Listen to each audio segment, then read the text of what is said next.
श्रावण सुरू झाल्यापासून म्हावरा मटण खावता तर सोडा, साधं म्हावरा मटणाचा वास जागोक नव्हतं. शेवटी आज मटण आणले आणि व्यवस्थित धुवून घेतलं.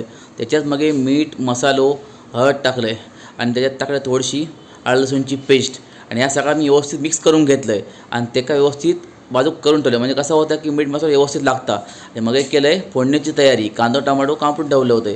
मग कढईमध्ये त्यात टाकलं ते मस्तपैकी कढईमध्ये तडको दिलं आहे आणि त्यानंतर कांदो टोमॅटो व्यवस्थित परतून घेऊन ते काही शिजाक दिलं आहे आणि तो शिजल्यावरती फोडणे मसाले घातले. मग कसा होता की एकदम झणझणीत चिकन बनता आणि त्याच्यावर नंतर मग झाकण मारून ठेवून दिलं आहे.